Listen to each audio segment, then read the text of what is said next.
Salut les amis, j'espère que vous allez bien et on se retrouve aujourd'hui pour l'unboxing d'un drone de la marque DJI qui est le leader mondial de la fabrication de drones de loisirs depuis 2006.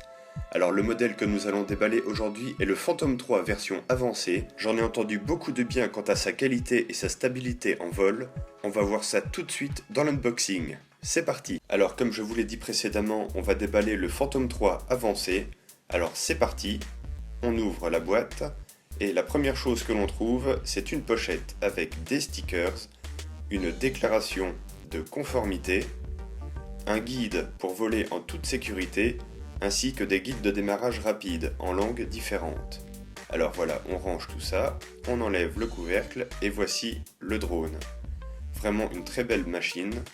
Et elle pèse son poids quand même, mais elle est toute faite de plastique et d'aluminium inoxydable.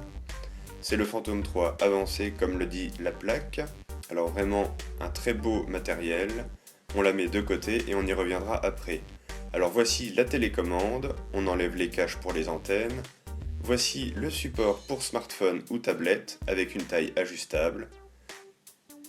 La batterie est déjà chargée comme on peut le voir.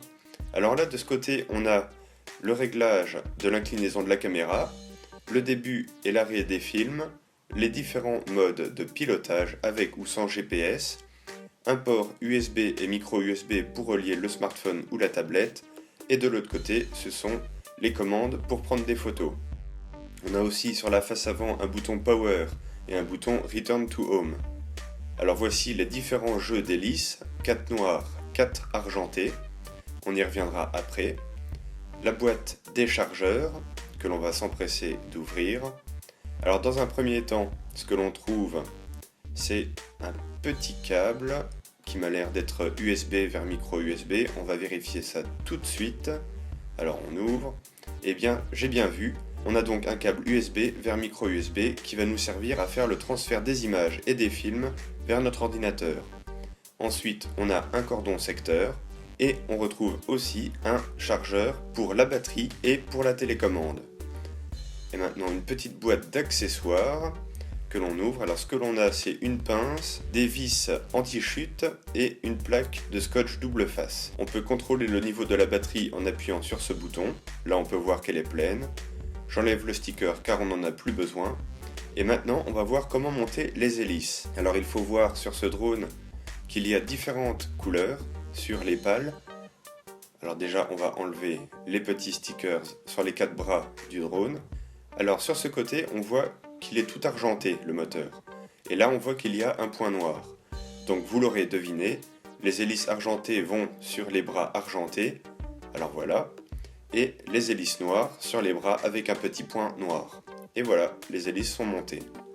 Pour ce qui est de la caméra, on va déjà enlever les fixations, une en mousse et une en plastique, qui permettent de la tenir bien rigide et qu'elle ne s'abîme pas. Alors c'est une nacelle articulée sur 3 axes, qui permet de garantir une fluidité de mouvement et une bonne stabilisation lors de vos prises aériennes. Sur ce plan, on peut donc voir le drone complètement assemblé, accompagné de sa télécommande. Le Phantom 3 avancé est équipé d'une caméra Full HD pouvant filmer jusqu'en 2,7K, alors que la version professionnelle du Phantom 3 peut filmer en 4K. Il est aussi équipé d'un appareil photo de 12 mégapixels avec une focale de 2,8, qui vous garantira des photographies d'une grande précision et d'un grand niveau de détail.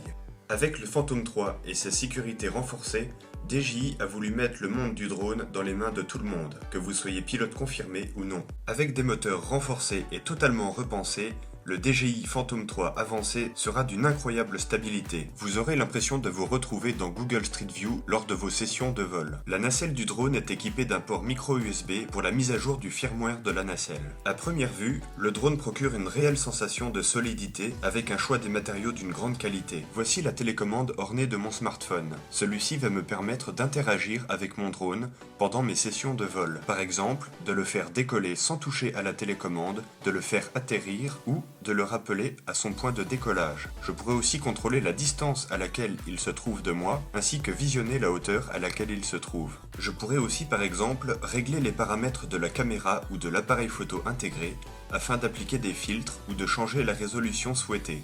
Tout cela depuis l'application DJI Go, disponible sur l'App Store et sur le Play Store gratuitement. Si vous souhaitez vous procurer ce drone, rendez-vous sur le site de DJI où vous le trouverez à 900 € au lieu de 1100 en profitant de leur promotion de 18%. Voyons les caractéristiques techniques de ce drone. Il fait 59 cm de diagonale pour un poids de 1,280 kg. Concernant les vitesses, il a une vitesse d'ascension de 5 mètres par seconde, une vitesse de descente de 3 mètres secondes et une vitesse maximum de 16 mètres secondes. La durée de vol maximum est de 23 minutes environ. Pour ce qui est du capteur, il embarque un Sony Exmor de 12,4 millions de pixels avec une résolution d'image pouvant aller jusqu'à 4000 par 3000. Pour ce qui est de la résolution vidéo, on a de la HD 720p, Full HD 1080p et 2,7K 1520p. Venons-en maintenant à la radiocommande qui a une plage de fréquence de 2,4 GHz jusqu'à 2,483 GHz. La distance maximum d'utilisation dans la zone internationale est de 5 km et de 3 km 500 pour la communauté européenne. La sortie vidéo est une prise USB.